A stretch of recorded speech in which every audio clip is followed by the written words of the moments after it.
act অসমীয়াত act এই শব্দটোৰ অৰ্থ ভালদৰে বুজিবলৈ চেষ্টা কৰিবা প্ৰথমে ইয়াৰ অৰ্থ হ'ব অভিনয় বা অভিনয় কৰা অৰ্থাৎ নাটক বা ছবিত অভিনয় কৰা লগতে ইয়াৰ অৰ্থ হ'ব পাৰে কাৰ্য বা কাৰ্য কৰা অৰ্থাৎ কিবা কৰা কিবা এটা ক্ৰিয়া কৰা বা কাম কৰা লগতে ইয়াৰ অৰ্থ হ'ব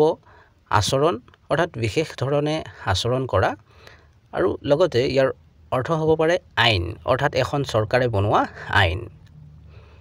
অহা দুটা বাক্যৰ সহায়ত আৰু বেছি ভালকৈ বুজি লওঁ it is not the act of a gentleman এইটো কোনো ভদ্ৰলোকৰ কাৰ্য বা আচৰণ নহয়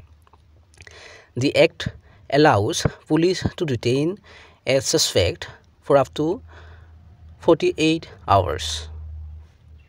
এই আইনখনে আৰক্ষীক কোনো সন্দেহযুক্ত লোকক 48 ঘণ্টা পৰ্যন্ত আটক কৰি ৰখাৰ অনুমতি প্ৰদান কৰে